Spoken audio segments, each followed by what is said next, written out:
I just say to all Australians, we live in the best country in the world, and Australia Day is an opportunity to celebrate exactly that. The days of being ashamed of Australia Day and of our country are over if we elect a coalition government. Australia Day has become contentious in recent years, but this year, an election year, it has become part of a political narrative about labelling and weakness, and about just who is running the culture wars. Labor's desire to continue these culture wars and to try and pander to the left and the Prime Minister out trying to please the Greens all the time. He knows that the Greens don't like Australia Day, which is why he's always equivocated on these matters.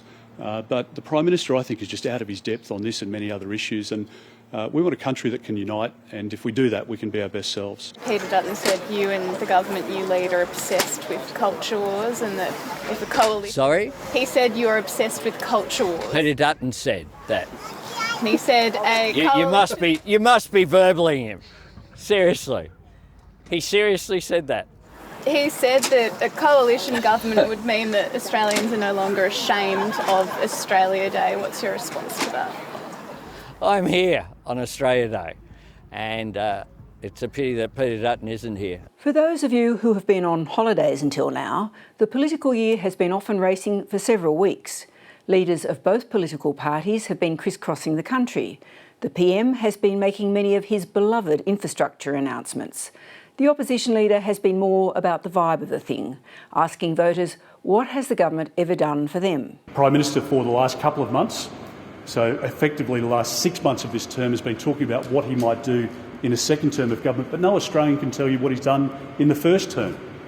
Interest rates are up 12 times, food, electricity, insurance all up double digits, and families are really struggling with the cost of living crisis that Labor's created through their budget decisions, with no end in sight. Questioning the government's achievements and attacks on the Prime Minister's attempts to run a middle-of-the-road course as weak have been at the forefront of Peter Dutton's armoury for months. On Friday at the National Press Club, the PM started to hit back. What is the headline achievement that the true believers will be looking back on with pride in 20 years?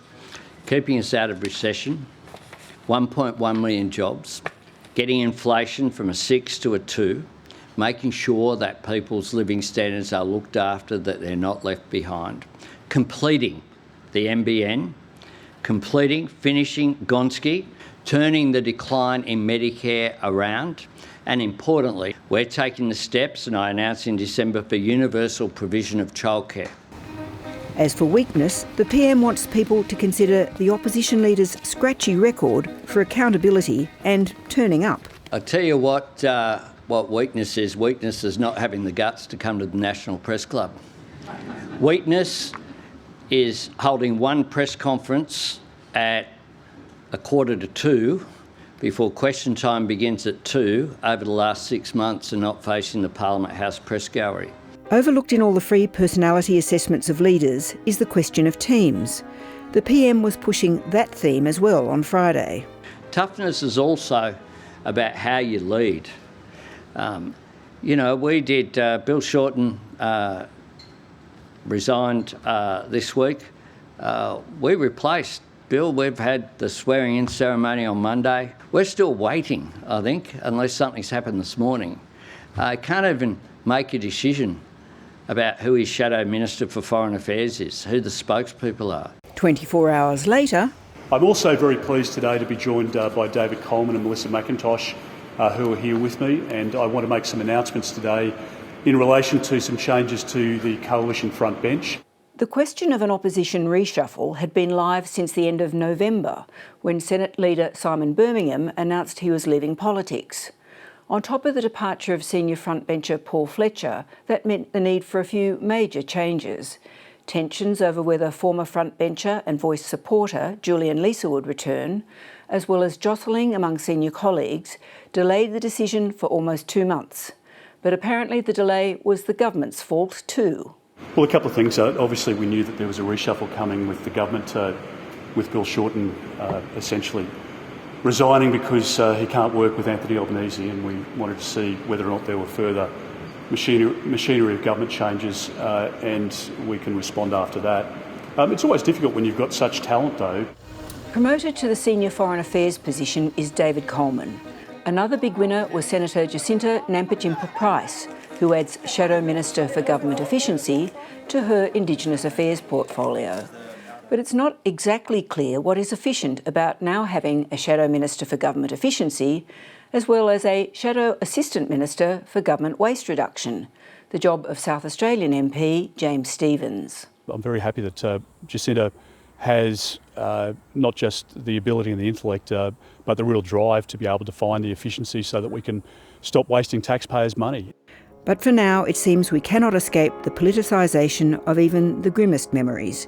Today is the 80th anniversary of the liberation of the Auschwitz concentration camp, where Australia will be represented by Foreign Minister Penny Wong and Attorney General Mark Dreyfus. I think when we've got the Jewish community living in fear in our country, and when you see the stance and the rhetoric that has been espoused by Penny Wong and by the Prime Minister, when you see the positions that Penny Wong's taken in conflict with our close allies, including the United States, in votes at the United Nations, I think she's the most inappropriate person to go and represent our country. And I think the Prime Minister should be more sensitive, and I think the Prime Minister should show leadership here. It's been grotesque, I'll use that word again, to see the rise in anti-Semitism since October the 7th, but it has been equally grotesque to see attempts being made to politicise either commemoration of the Holocaust or combating anti-Semitism. For Mark Dreyfus to come out 15 months later and say that the problem is the politicisation is nonsense. He did say one thing, that anti-Semitism shouldn't be an issue of left and right. That's exactly right. This is not a day for politics. This is not a time for politics. This is a time to remember the murder of 6 million people, 6 million Jews, and to say never again. And that's why we're here. If we really mean never again, then we need to work together across politics and across faiths.